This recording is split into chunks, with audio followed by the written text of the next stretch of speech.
우리가 인생을 살아가면서 참 슬픈 일이 있는데 그건 뭐냐 하면 버림을 받는다는 사실입니다. 부모에게 버림받은 자녀 가장 불쌍하지요. 친구에게 버림받는다고 하는 것 불행하지요. 이웃 사람들에게 버림받는 것 참 불행한 일입니다. 오늘 본문 1절을 보면 하나님이 사울을 버렸다 그랬습니다. 사람에게 버림받는 것도 참 불행한 일이지만 인간의 생사화복을 주관하시는 살아계신 하나님 앞에 버림받았다고 하는 것은 그 인생 끝장입니다. 그 인생이 결코 행복할 수가 없고 멸망할 수밖에 없다는 사실을 우리는 알아야 합니다. 오늘 1절 말씀해 보니까 하나님이 사울을 버리셨다. 왜 버리셨을까?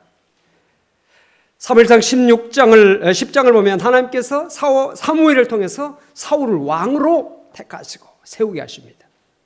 하나님께서 세우신 사울, 그런데 오늘 본문 말씀을 보면 버리셨다 이런 말씀하고 있습니다.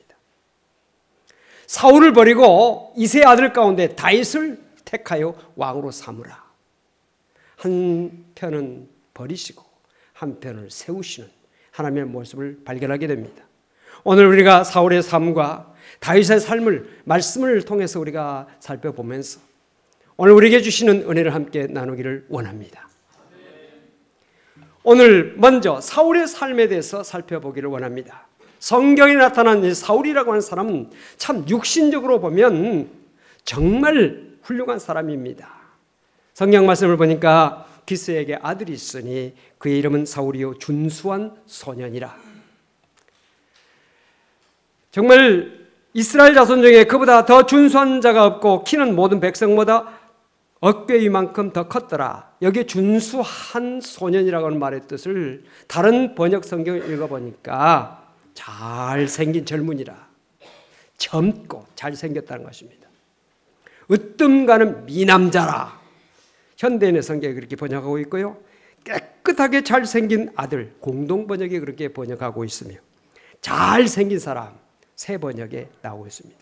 오늘 사람들은 잘생긴 사람, 외모가 훌륭한 사람을 다 좋아하죠.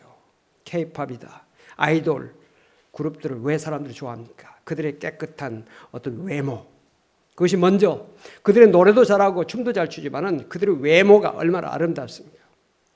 그래서 열광하죠. 이 사울이라고 하는 사람은요, 아이돌 이상이죠. 아주 준수합니다. 키도 크고 미남입니다. 잘생겼습니다. 또 성품도 겸손하고 또한 의협심이 있고 용기가 있는 사람입니다. 외모도 좋지만 그 성품도 빼놓을 수 없는 정말 훌륭한. 그래서 사무엘이 이스라엘 백성들에게 이 사울을 소개한 내용이 사무엘상 10장에 나오는데 너희는 여호와께서 택하신 자를 보느냐 모든 백성 중에 짝할 리가 없느니라. 비교 불허다. 아주 비교할 사람이 없는 훌륭한 사람이라고 소개했을 때 백성들이 너무 기뻐하면서 만세를 부르면서 정말 그들이 환호했던 것을 봅니다. 사울은 인간적인 모든 면에서 갖출 것을 다 갖춘 엘리트 중에 엘리트였음에도 불구하고 하나님께 버림을 받습니다. 왜 버림을 받았을까? 한마디로 말하면 사울은 인간적인 삶을 살았기 때문에 버림을 받았습니다. 우리는 육신적인데 많은 기대를 가지고 삽니다. 성경에 보면 사무엘이 사울을 바라볼 때 어떤 모습입니까? 바라볼수록 실망하고 바라볼수록 슬퍼했다. 이렇게 말씀하고 있습니다. 여러분, 우리 육을 바라보면 점점 실망하게 됩니다. 점점 슬퍼하게 됩니다. 우울하게 됩니다. 젊었을 때는 건강하고 모든 것이 정말 가능성이 있기 때문에 정말 소망을 가지고 살지만은 나이가 들어보십시오. 70, 80 우리 육신에 보면 이번에도 우리 여신도애들이 일하시는 모습을 보니까 젊은 분들은 펄떡펄떡 뛰어다니면서 일하는데 나이 드신 분들은 천천히 걷습니다. 나중에 힘들어합니다.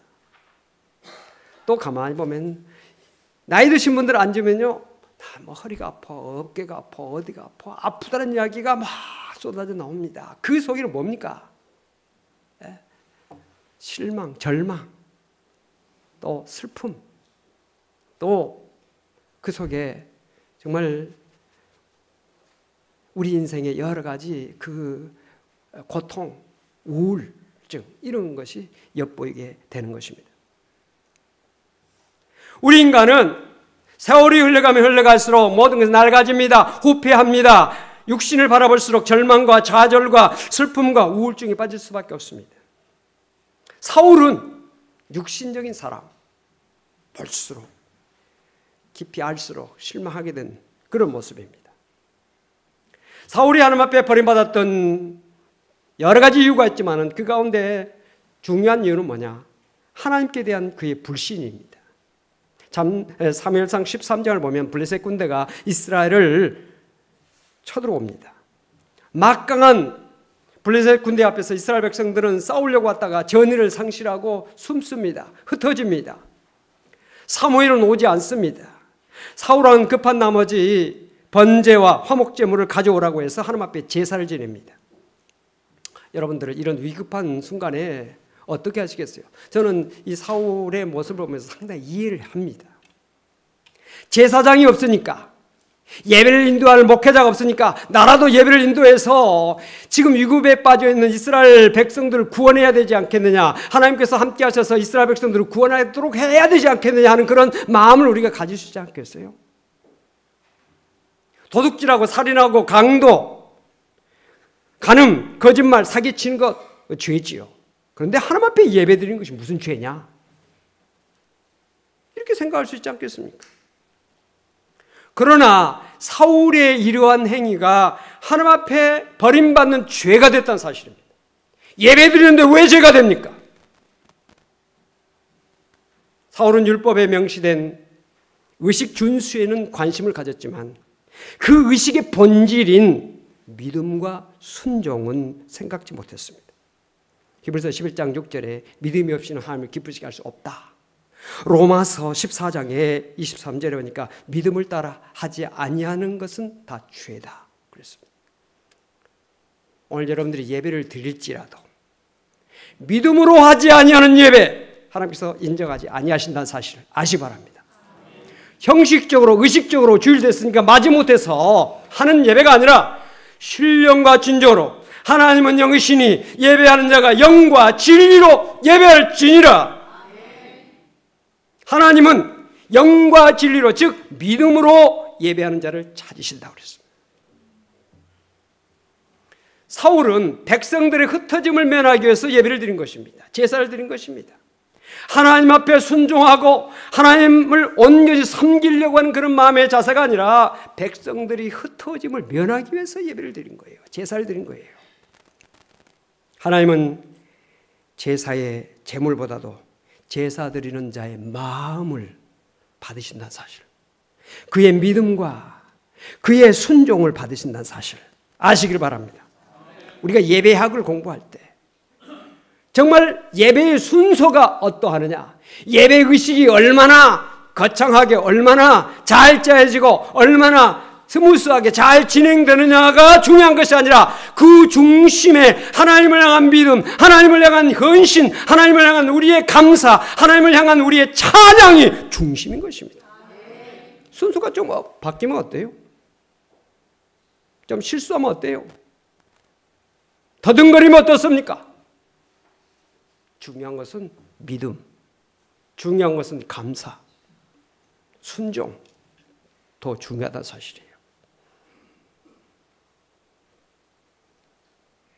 예배를 인도하다가 사회를 보다가 기도하다가 실수할 수 있어요. 성경 읽으면서 건너뛸 수도 있고 다른 데 엉뚱한 데를 읽을 수도 있고요. 찬송하다가 건너뛸 수도 있고요. 기도하다가 중단할 수도 있고 횡설수설 할 수도 있겠지요.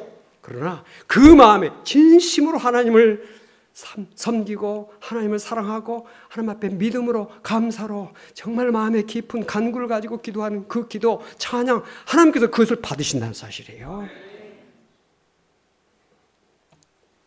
사무엘이 지금 제사를 집례했는데 그 제사는 하나님을 높이고 하나님 앞에 찬양과 영광을 돌리는 목적이 아니라 백성들이 흩어지는 것을 면하기 위해서. 그래서 사무엘이 나중에 도착해가지고 사울을 책망합니다. 왕이 망령되이 행하였도다. 망령되이 행했고 하나님의 명령을 지키지 않았다 지적하면서 사울의 왕의 나라가 길지 못할 것이다 경고하는 것을 봅니다. 하나님은 제사보다도 제사하는 자의 마음, 믿음, 순종 원하신다. 이 사실을 여러분 분명히 아시길 바랍니다. 또한 사울은 하나님 앞에 불순종합니다. 사무엘상 15장을 보면 사울이 아말렉과의 전쟁을 하러 나갈 때 하나님께서 사무엘을 통해서 사울에게 말씀하십니다.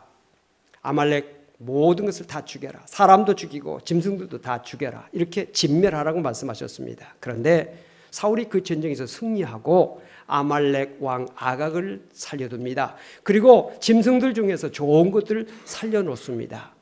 남겨주죠. 사무엘이 나중에 그걸 알게 됩니다. 책망합니다. 어찌하여 하나님의 말씀에 불순종해서 그 왕을 살려두고 그 짐승들을 살려놓았습니까? 라고 말했을 때 사울이 변명하기를 사람들이 다 죽이기를 원치 않아서 살려두는 것을 원해서 살려두었다고 그렇게 말합니다. 갈라디아서 1장 10절에 사람들에게 좋게 하랴 하나님께 좋게 하랴. 우리가 하나님을 섬길 때 사람 중심으로 섬기는 것이 아니라 하나님 중심적으로 섬겨야 될 줄 믿으시기 바랍니다. 우리가 믿음 생활하는 것은 사람 보라고 믿는 것입니까? 사람 보라고 찬양하고 사람 들으라고 찬양하고 사람 들으라고 기도하는 것입니까? 하나님께 드리는 것이고 하나님께 우리가 기도하는 거 아닙니까?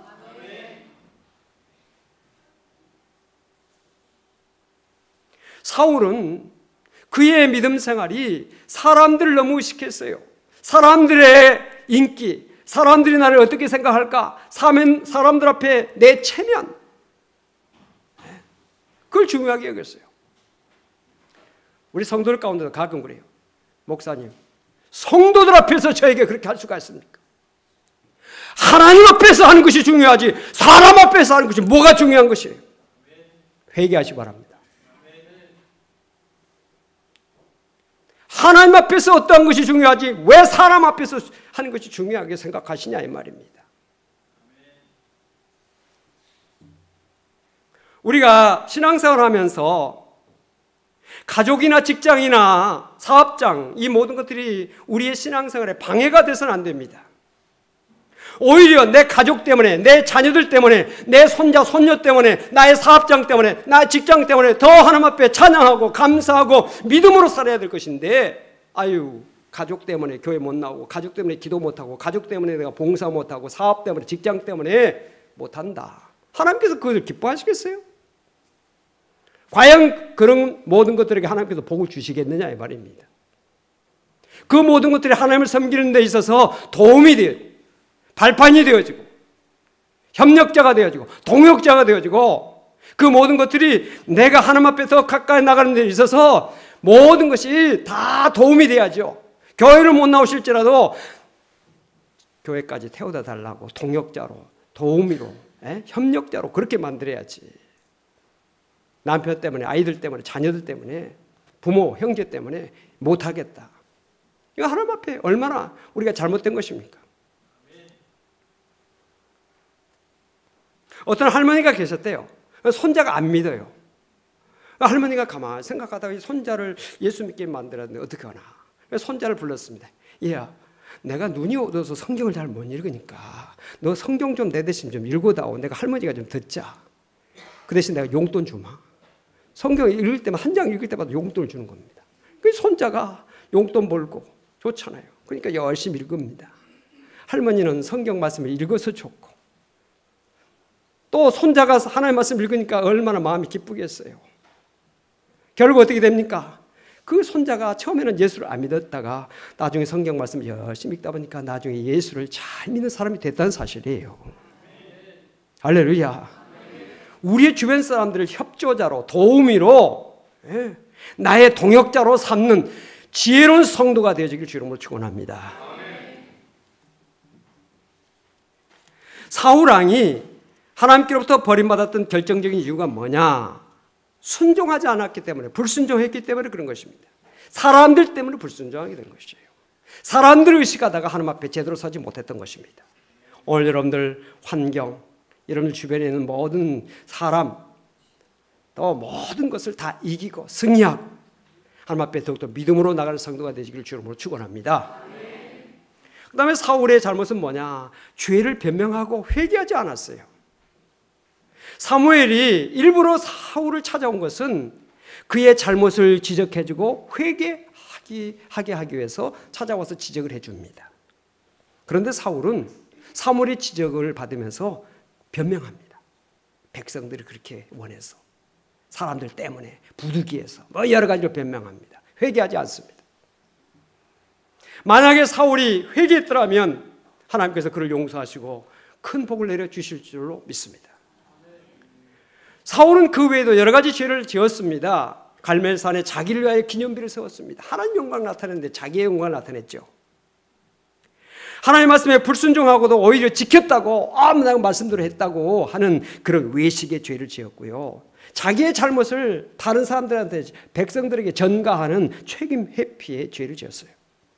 자신의 과거에 대해서 하나님의 거룩한 제사를 끌어들이는 불경죄, 회개하지 않는 그런 것들 때문에 하나님의 버림을 받았습니다.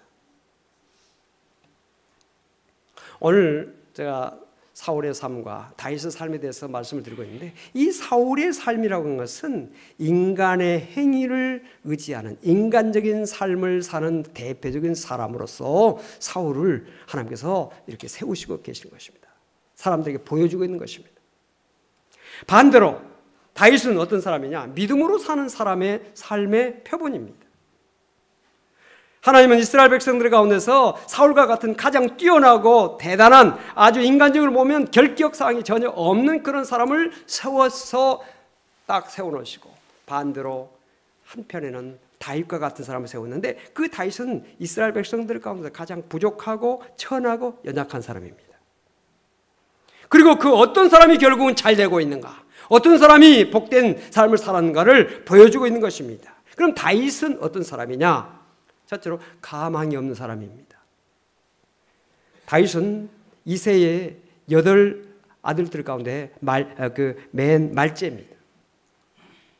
사무엘이 이새의 아들 중에서 왕을 택하라고 하시는 하나님의 말씀을 듣고 기름을 가지고 이새의 집을 방문합니다. 그때 이새가 얼마나 가슴이 벅찼겠습니까? 내 아들 가운데 이스라엘 왕이 된다니. 그래서 모든 아들들을 쫙 사무엘 앞을 지나게 합니다. 다 지나게 하는데 다윗은 세우지 않습니다. 왜 그럽니까? 아버지 눈에 보이기에도 이 다윗이라고 하는 사람은 왕감이 아니에요. 왕제가 아니에요.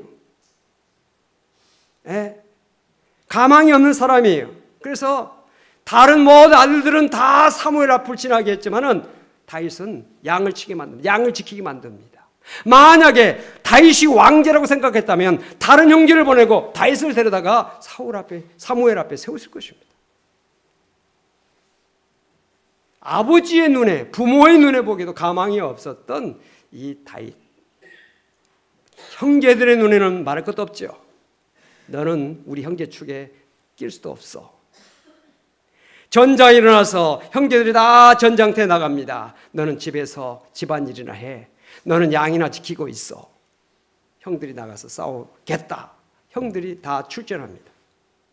나중에 다윗이 전장터에 나가기는 합니다만 아버지의 심부름으로 형들에게 음식을 가져다주는 그 일을 위해서 전장터에 나가게 됩니다.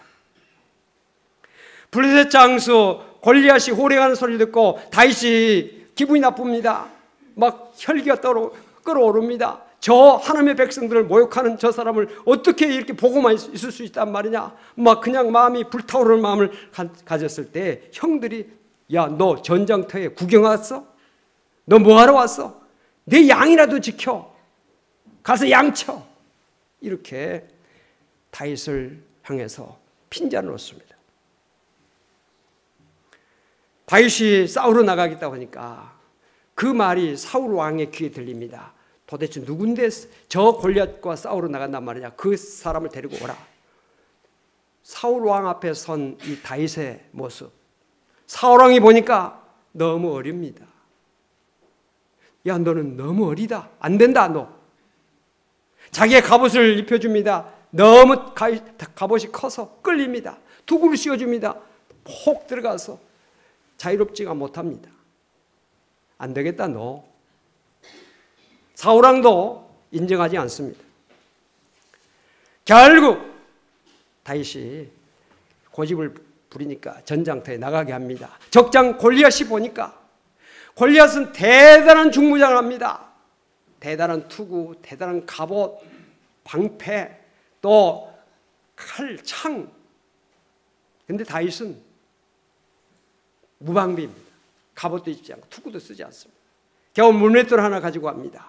골리앗이 볼 때 얼마나 우습습니까? 골리앗이 말합니다. 너는 나를 개로 여기느냐? 어찌 막대기를 가지고 나를 대항하고 하러 나온단 말이냐? 하면서 그 다윗을 무시하는 모습을 봅니다. 결론적으로 보면 다윗은 가망성이 없는 사람이다. 이거죠. 그런데 하나님은 인간적인 눈으로 보면 가망성이 없는 연약하고 부족하고 천한 사람이지만 하나님은 그를 믿음의 사람으로서 믿음으로 나아가는 자의 표상으로 세우신 것입니다. 할렐루야.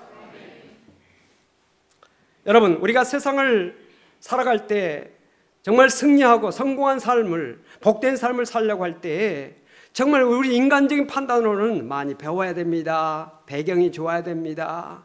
또 재능이 있어야 됩니다. 또 능력자가 옆에 있어야 됩니다. 모든 것이 다 갖춰져야 되겠죠. 공부도 많이 해야 되고 똑똑해야죠. 잘나야죠. 그런데 믿음으로 세상을 살아감에 있어서는 이런 모든 것들이 오히려 없는 것이 편하다는 것이죠. 다윗이 골리앗과 싸우러 나갈 때 갑옷이나 투구를 쓰고 나가는 것보다는 차라리 아무것도 없이 그냥 물맷돌 하나 가지고 나가는 것이 편했습니다. 우리가 믿음으로 살아가려고 할 때 우리 주변에서 대단한 학식, 대단한 어떤 인물, 재능, 주변의 어떤 권력자들, 이것이 오히려 우리의 믿음 생활을 가로막고 우리의 믿음 생활을 자유롭지 못하게 하는 그런 경우들이 있다는 거죠. 이런 모든 것들이 내 주변에 있을 때 하나님을 바라보기보다는 그것들을 바라보고 그것들을 의지하려고 하는 우리의 마음이 더 많다는 것이죠.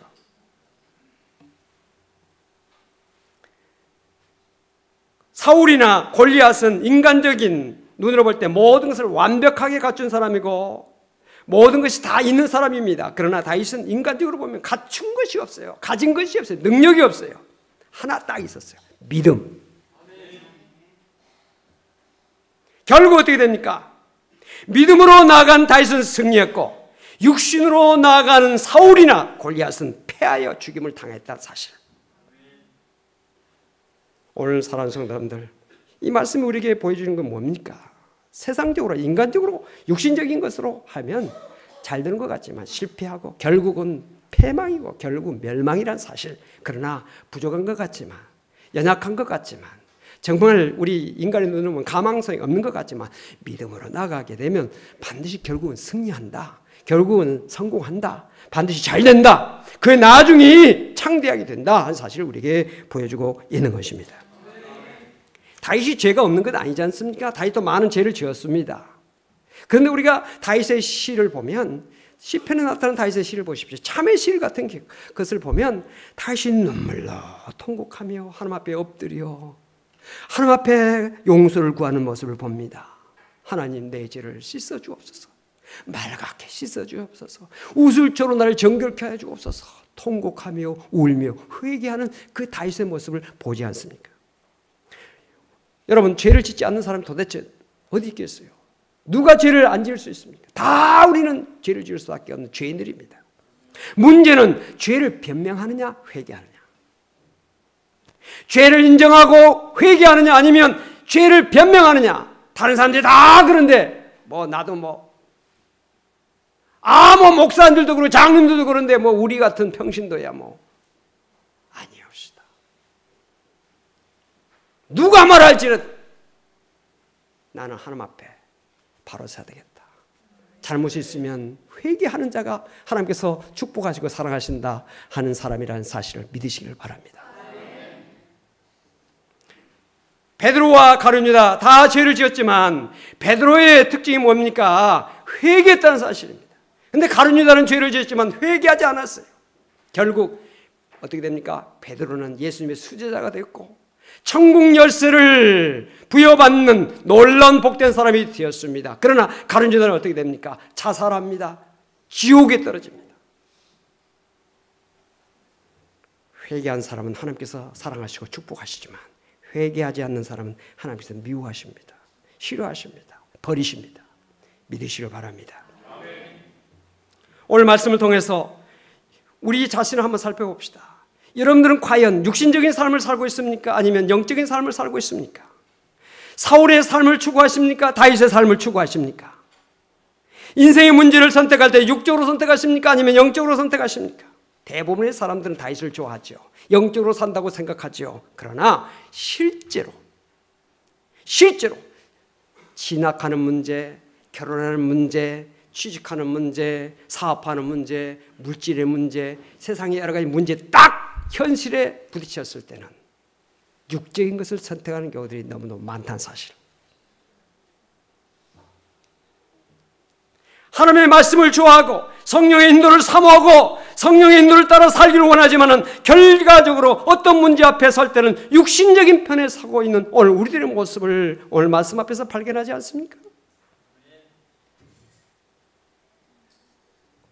여러분, 성도가 정말 하나님의 말씀을 믿고 그 믿음으로 나아가다가 성공하지 못하고 실패하고 때에 따라서는 우리의 삶 속에서 정말 쓰라린 그런 패배를 안을 때가 있습니다.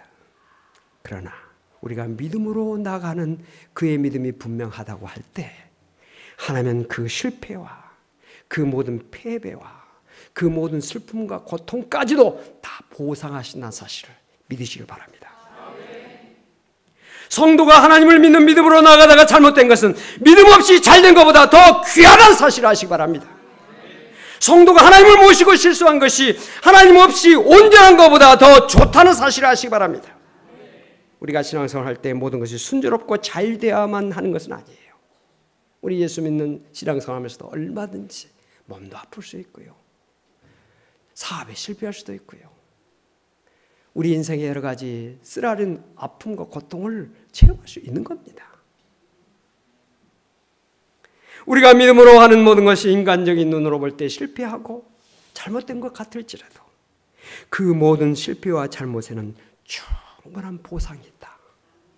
이것을 여러분들이 믿으시기 바랍니다.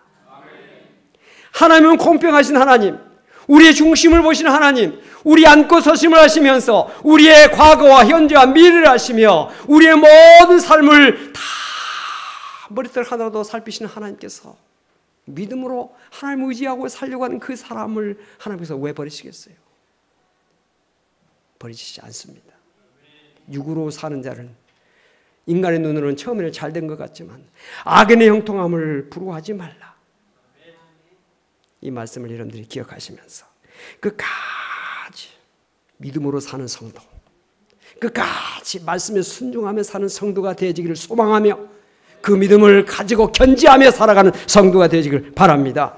로마서 1장 17절에 복음에는 하나님의 의가 나타나서 믿음으로 믿음에 이르게 하나니 기록된 바 오직 의인은 믿음으로 말미암아 살리라 함과 같으니라. 성도 즉 의인은 육신적으로 사는 사람이 아니라 믿음으로 사는 자임을 아시기 바랍니다. 여러분 인생의 모든 일을 믿음으로 행하고 믿음으로 사는 성도가 다 되어지기를 주님을 간절히 축원을 드립니다. 기도하겠습니다. 하나님, 우리는 믿는다고 하면서도 늘 육적으로 살려고 할 때가 많습니다. 성령으로 저들의 마음을 주장하시고 우리의 생각을 다스려 주시고 우리를 지배해 주시기를 원하고 기도합니다. 성령으로 행하고 성령으로 사는 이들 되시도록 주님 도와주시고 역사하여 주옵소서. 나의 힘으로 나의 인간의 능력으로 할 수가 없습니다. 성령으로 도우시고 성령으로 이끌어 주시고 성령으로 함께하여 주옵소서. 하나님 뜻대로 말씀대로 순종하며 믿음으로 사는 우리 모두가 될 수 있도록 복을 내려 주시옵소서. 예수 그리스도로 간절히 기도하옵나이다. 아멘.